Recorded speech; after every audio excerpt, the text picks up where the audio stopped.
Welcome to the Harvesting Wisdom podcast. Together we explore the vast landscapes of life, delving into the rich soil of experiences, sowing the seeds of curiosity, and harvesting the profound wisdom that each episode unfolds.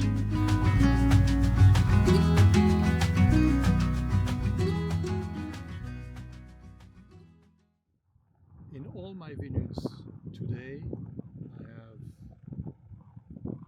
two of these younger,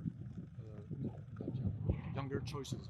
These are old rootstocks, but they have almost not been used in the past here in Burgundy. But now we start to use them to see how they behave with extreme weather. Yeah.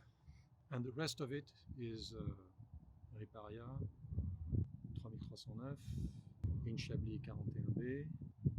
These are the main ones, really.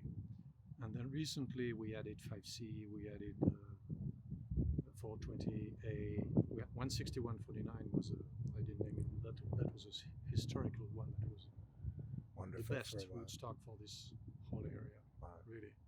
It aged very well, etc. Unfortunately, some 20 years ago, we all discovered throughout France that some vines were dying because of an unknown reason. Well, And biology will have, eventually get, right? Biology is constantly changing. I don't know, this only rootstock has a problem, and it's a shame because that was the best qualitative rootstock that we had with Riparia, but Riparia was selected for very specific areas that had very little limestone in it. Because of chlorosis. And so this collection of rootstock that I made is not huge. It's a handful of them. Right. But I have added two others, and in the region, means have been put in common to test everywhere where the grower wants to help with the experiments. We test many different rootstock that have been selected as potentially useful rootstock for the future of Burgundy. And which hopefully will make it possible to keep planting Pinot Noir and Chardonnay. Right. Do you use rootstocks or any varieties from outside the country, Spain or South America? They are all grown in France. They're all here already. Yeah. They were already. Yes. They used somewhere in came Europe. here and then they went back to wherever. Well, they came here from US. Right. Then there were crosses made. Right. And it's those that we plant today. Yeah, you got it. So the idea of we just had COVID pandemic, right? And although it could have been a lot worse, which I thought it was going to be, like the Spanish flu, I thought it was going to be a major problem. It did demonstrate that we're not in control of nature, right? That's no matter how we think we are, we're not. So you go back to like a phylloxera, I can never pronounce that right, but phylloxera. What would be, could you even imagine bearing the cost if the entire vineyard was wiped out and you had to start from scratch? Is it even possible in today's world? Well, no. It depends how fast it would destroy everything. Of course. Yeah, if you had time to change to it replace, and test, because you don't know what you're replacing but it with. would do a lot of damage. Right. Really. So some vineyards some farms would disappear because financially it's too difficult. Oh yeah, I'm sure of that. And you have to assume that it's the equivalent of a COVID with an immediate solution to not die again. Right. And if the disease that kills also what you replant, then it's a dead end. Right. So assuming that you have a replacement. nothing dies, but you know what to plant to replace it to grow again without problems, then even then, if it happened within, I don't know, 5 years, 10 years, not enough time. For many farms that don't have the luxury appellations like the Grand Cru, the famous first growth, it would be financially very hard. When you plant a vine, what do you generally have to wait a good 5 years before you can take the grapes off of it? By law, we are allowed in the third year. Third year. If I planted in 26, 27, 28 would be the first year where I have the right to. And would you harvest that on a brand new plot or just is in your replacement? And how do you track your replacements? The replacement Doesn't matter. If there's a grape, you do it. Even though even if you wanted to harvest after 3 years, you can't because that hasn't grown enough. Ah, they grow slower. When you plant a vine with so much competition, it's 10,000 vines per hectare here. Yeah. So that's crazy that's amount. really a lot. And so there is a big competition. Plus, in organic, as you can see, I still have some grass that adds to the competition of the vines themselves. Right. So the replacement vines have a hard time growing. It's usually at the 6th, maybe 7th year that you can expect some crop to happen. Got it. In a very young vineyard where all the vines are young, then it's normally the 3rd year they grow very nicely. But even then, if you harvest after 3 years, to preserve the future of the vines, better off waiting a little bit. You don't produce much. Right. And even the 4th year, you don't produce much. You pay attention not overloading. Maybe getting 6 clusters per vine or something. Not that much. Well, you got smaller vines. No, 6. No, that's 6. That's when it's adult. Okay. It would be 1, 2, 3. Oh my goodness. Okay. Yeah. So that gives people a pretty good idea. If each vine has 1 or 2 or 3 clusters, how much work has to go in to produce a bottle of wine? Well, at the beginning, the young vineyard, obviously, you need a lot of vines to produce a bottle. Right, yes. right. But then, once since it's in full production, the yields it's the equivalent here of 3 tons per acre, the US equivalent. Okay. Some appellations, lower appellations, can go higher than that, like 3.5, and it's allowed a little more in whites than it is in reds. So it's still a fair amount of crop. Now, one of the things I am always amazed at is you know a brand, you know your brand, or I won't even mention other brands, but you know more or less the consistency or that taste, even though you've got to go through good years and bad years and you've got mistakes and you got all kinds of things. For the most part, when you're opening up a quality bottle of wine, you pretty much know that you're going. How do you do that? I mean, that's like an art form right there. You have. I'm not trying to understand the question. Okay. Every single time you're growing a particular year of grapes, your wine. If I'm buying wine from you, even though each year is a little bit different, I know the quality of the overall flavor, the taste of your wine. I can distinctively tell a Petrus from another wine or whatever wine it is. How do you keep that? Just by following your practices, or is it all part of the way the vintner's doing his thing? How long he lets it sit, the maturation. What do you do to get that kind of consistency? That's where a family business helps, because during all the period of time where my generation has tried to learn about how to make wine, what kind of wine to make, how to manage the vineyards, my father has been here to tell about what he knows already from his experience about the potential and style of each of the terroirs in the côte. Okay. At least the one he's been dealing with. By dealing, I mean either we own the land and we produce wine on it, or we buy wine from that area. Wine historically from that area, and he knows the terroir. Wow. The terroir is something that is essential. We know if you don't damage it with your practices in the vineyards, there is a potential for certain characteristics that will show up in the wine. Now, the whole purpose of the vinification is not to tweak that to your liking.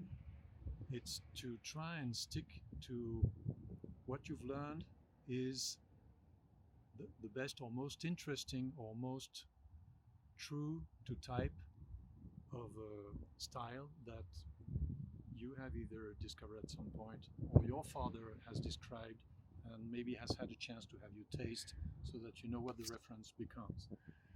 And so you know what your soil is capable of at some point if you do everything right. And by everything right. It might be that the best wine he made out of that vineyard was because the vineyard was very old and didn't produce much and had a lot of concentration.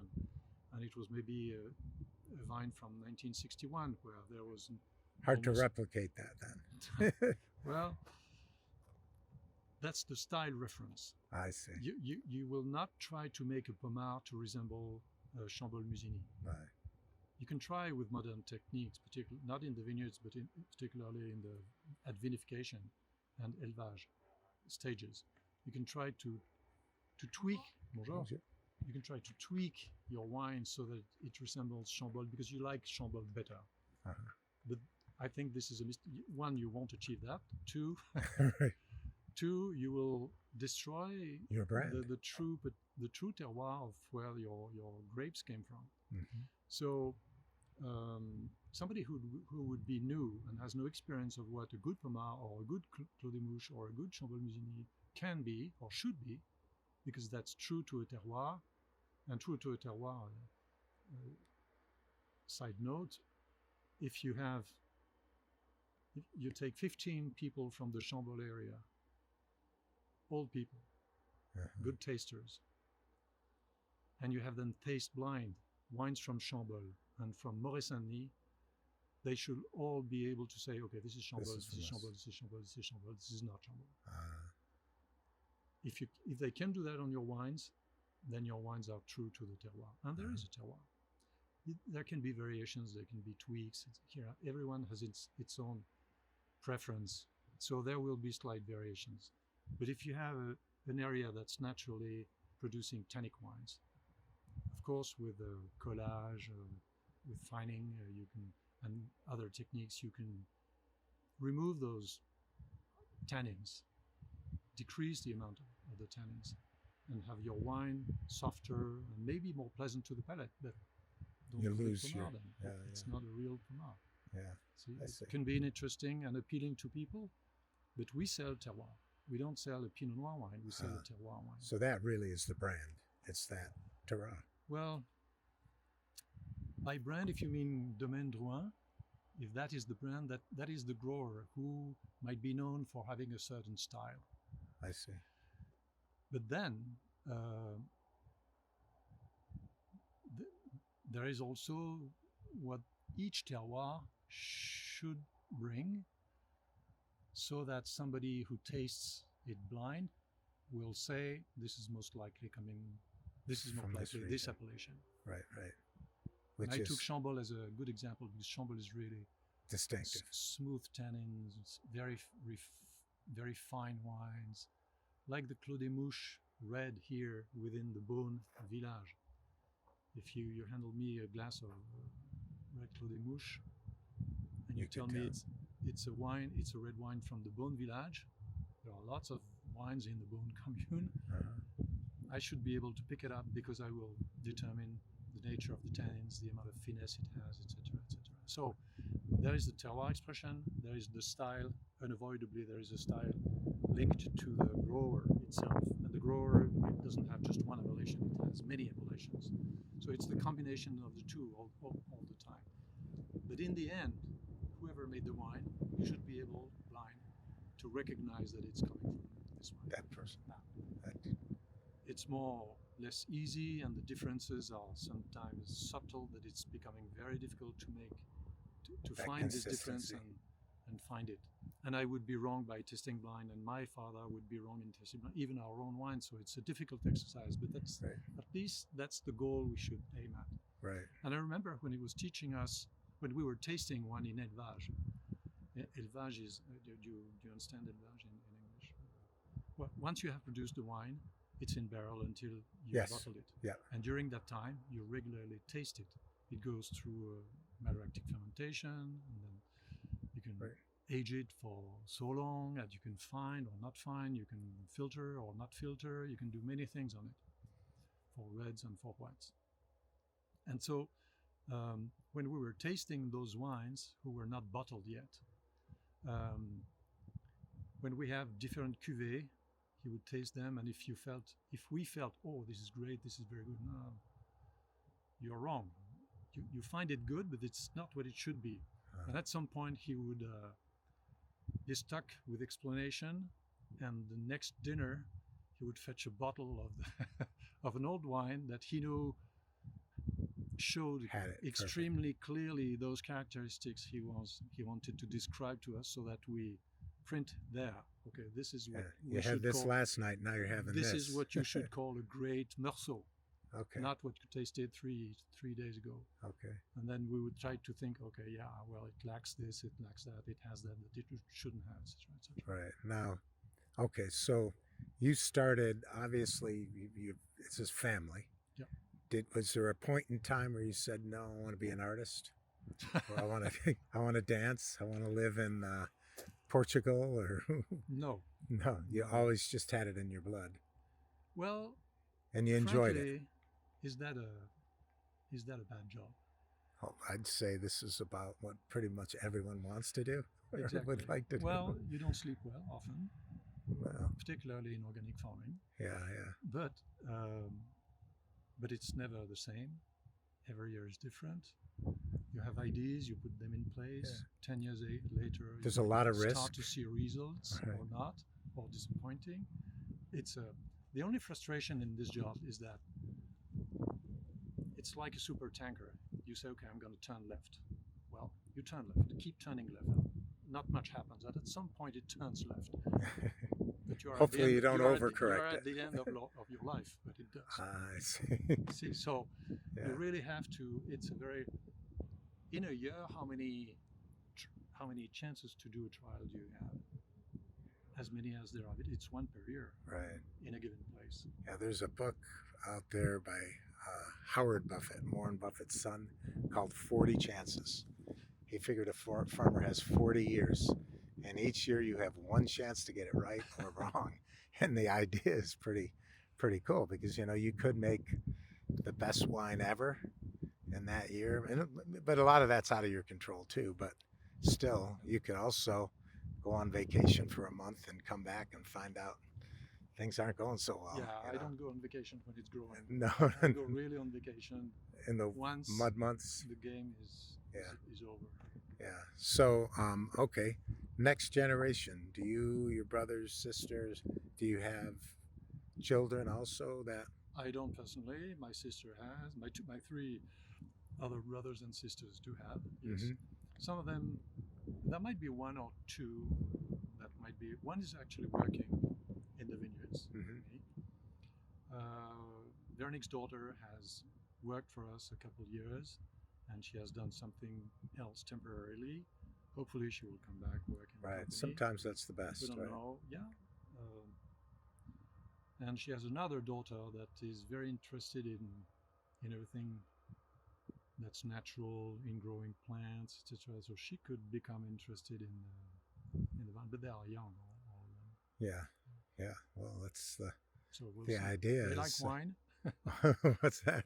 They like wine. That's a good. That's the best start. Point. Yes. Yeah. If you don't like wine, that's. So, how important is it for you and your family to help teach this next generation of people who are every generation we're getting further and further from the land. We're getting further and further from life, from plant life, from microbial life underground, because everybody wants to be a social influencer or what a programmer or something. They want to work with AI. And part of it is that we made farming easier when we used industrial methods, right? But the problem is we're seeing the damage now. So do you guys participate in any of the university level or even younger children? Do you have tours, or do you do any of that? Well, with the exception of two of them, they all live here. Mm-hmm. They live in Beaune, or next to Beaune, so they are part of they are very much influenced by everything that's happening either in the winery or in the vineyards. Okay. Because they are local, except two of them who live in the United States, because my brother lives in the United States. Okay. And so those two are not in the wine business at all. But the others, so they are influenced already, and every time we have a chance to meet and share a good bottle of wine, there is obviously at some point my father who's going to say, "Oh, this wine," because we never even drunk, we never drink young wines in these occasions. We always drink Oh, you older get the wines. good wine. Yeah. Must be nice to go to your house for I was dinner. born in 61, and I was the first one, which was a great vintage. If Veronique, my sister, was here, she would say 62 was better. But I'm 60. I don't know if I've ever had a 60. Yeah. not as great as 61. Okay. So anyway, he put aside quite a number of bottles, so we still have the chance to taste this exceptional vintage, 1961. And he has a lot of bottles he can still share that we share with the young generation. So on these occasions, we would not just serve drink without any word on the wine. He would tell about what happened in that year. Oh, what that's the problems best. he had, The story. Yeah. what he did that was right, what he did that was wrong, what was exceptional, what was not, what area had problems. So that's a chance every time we do Storytelling. that, quite often, Yeah. that they can learn. So, what are you seeing from a standpoint of? Here's another question. It seems like this newest generation, Y or the Z, whatever they call themselves now, they're not drinking as much. Have you seen any kind of diminished demand, Yes, especially from a younger generation? Yes, it's well, two things. One, overall wine consumption is decreasing. People drink less, but better. Yeah. Which I would say is good for Burgundy. Yeah, you've got the best. Because we are in the expensive wines. I have the weakness to think that we tend to produce among the best wines in the world. Sure. We in Burgundy, we in Drouhin. Right. And so I'm confident that Burgundy is so small, the number of potential consumers is so huge. You'll always to taste good wine that if we do things right, we will always find consumers. Yes. As for the young generation, if you had asked me this question 6 years ago, You would have said I no would way. have told you beer is hot. Now today, beer is no longer hot. Right. What happened? I think the young generation wants to try some things different that they like or don't like. Right. If an influencer says, forget about beer, you should drink that, probably will move a big portion of all of them to something else that's new, that's famous for a couple of years, etc. Right. And I would think that there are not so many beverages. Once they They'll cycle back to one that. somebody will have them for dinner or lunch with a good glass of wine that pairs nicely with food, and they say, wow, forgot that this existed. When I was in high school, somehow I had a Jesuit priest teaching a French class, no less. And that's kind of when I don't know if this is even true, but he had told me that alcohol is for pairing with food, period. It's not there to get drunk and get stoned. And, everyone has done that, of course, and it seems fun until the next day. But that's kind of how I approach, any kind of alcohol consumption. If I'm going to have a nice meal, and I'll drink a beer once in a while, but that's with a piece of pizza or chicken wings or something, and not, if I'm going to have a nice meal, it's going to be with a bottle of wine.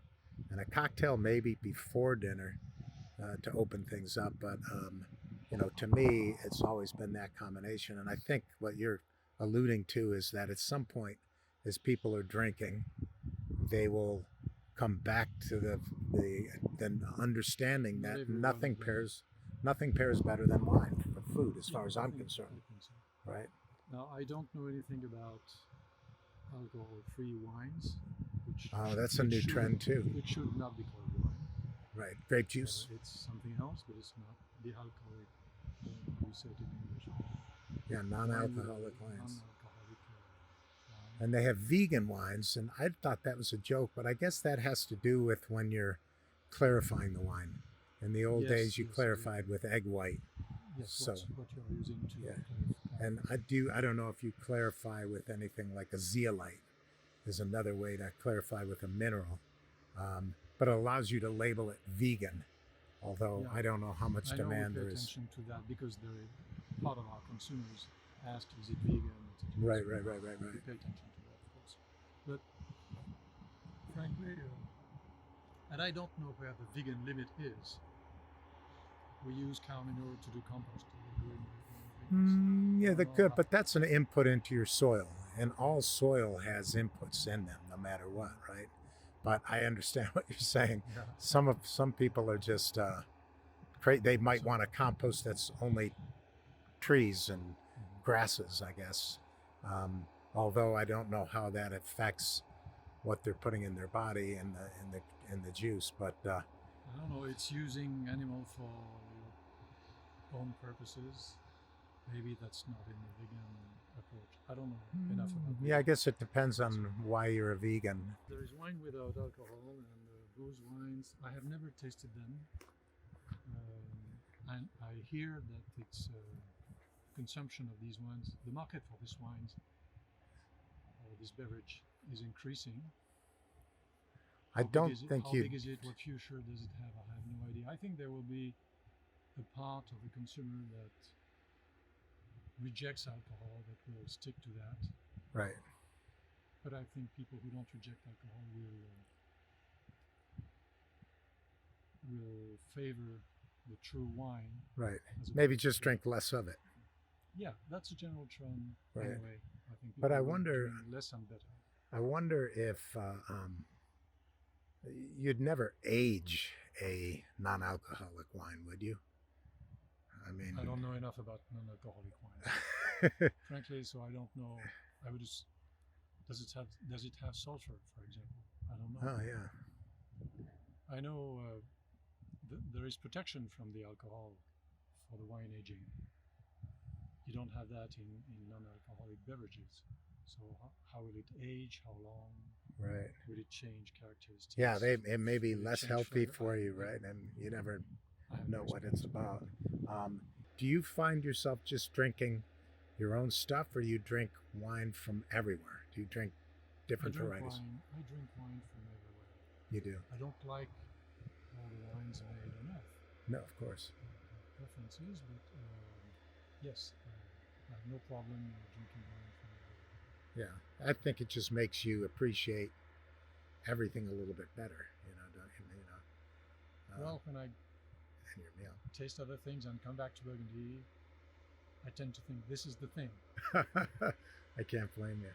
Well, I appreciate your time.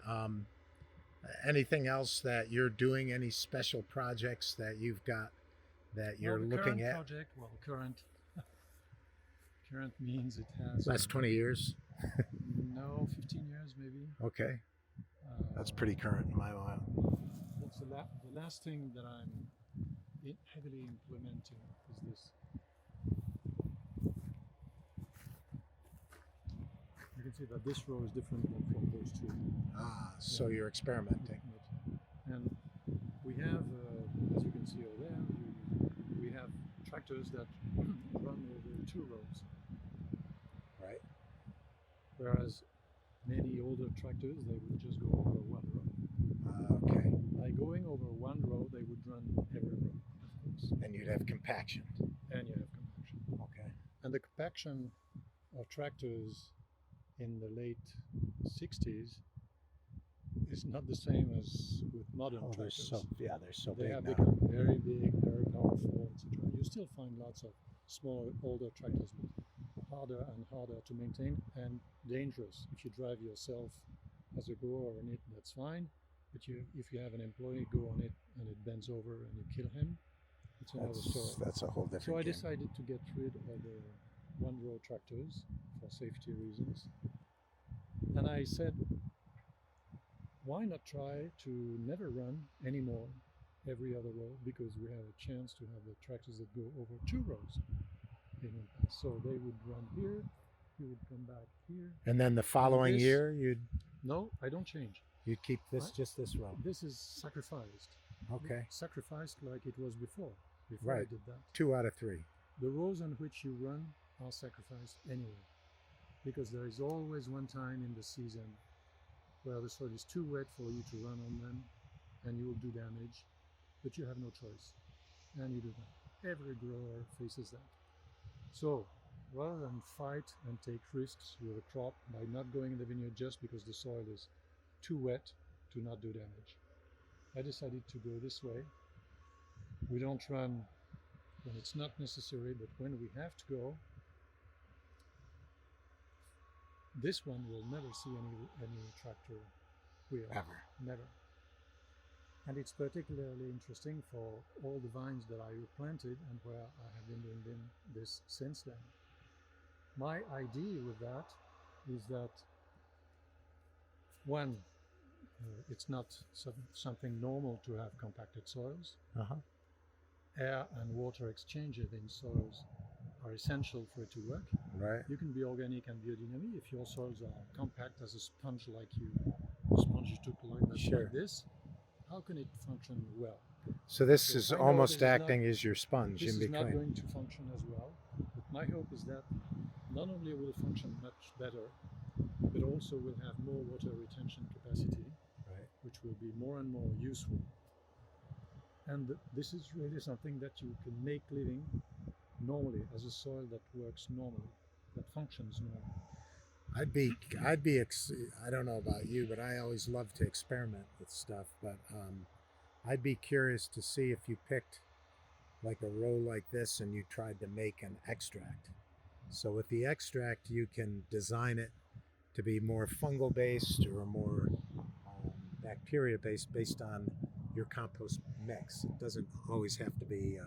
I use dairy product because I think it's some of the best, but there's a lot of pure people who don't want to use animals. And there's fermenting, the Korean natural farming that they do and that kind of thing. But I'd be kind of curious to see if you took like these three here, just actually drench this and maybe another one on another property or one over here, and see if you see a difference in your soil analysis. So with you here, you've been in this area for over 100 years, your family. Yep. It's hard, everybody's competitive, but it's kind of hard to be competitive when these are the same people you meet and you talk to. I'm sure you're in associations with them and that kind of thing. Do you guys share? Obviously, you're sharing some ideas, whether they're plant hybrids or whatever you want to call them, clones or whatever. Oh yes, we share a lot. Maybe more now than we did in the past. Right. Because the enemy is no longer the competition. No. We face all one major enemy, which is global warming. Right. So right. That is plus some diseases that are common to the whole area, diseases that are a threat to the whole area, even though they are not here. Pierce's disease, for example. Mm-hmm. That's something we are running in the books, but it could happen one day. So of course. There is all the growers share ideas, they share experiments. The agriculture department has young people running them. They are very good. They are open to ideas, even crazy ideas. They listen, they discuss, they do experiments that they share with everyone. There's a lot cooperation of level, emulation. Yeah. There's a lot of exchange, and obviously internet makes it faster and easier. Sure. Than it was before. You don't have to necessarily meet physically, so you can do more in less time. Yeah. So absolutely. It's something that's happening. That's the exciting part. Yeah. There's enough scary part. That's the exciting part. Well, thank you very much for taking this time out of your day. I appreciate it. And one last question: if you know everybody in the area, what? Well, you know a hell of a lot more than I know, or that the average person knows. So, if you're looking to get yourself a collection, or do you trade your product with some of your friends across the board, or you just go to a store and buy it, or their private libraries, or how do you do it? Well, there are occasions where everyone brings a bottle of his estate, so that's a chance to share. There are times where we would ask, I'd be interested to taste your wine. We give him wine, he gives us wine. So it works out. Yeah. So, well, thank you again. You're welcome.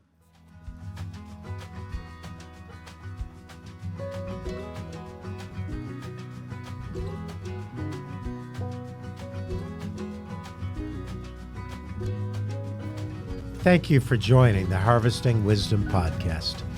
Click subscribe and like for ongoing insightful conversations.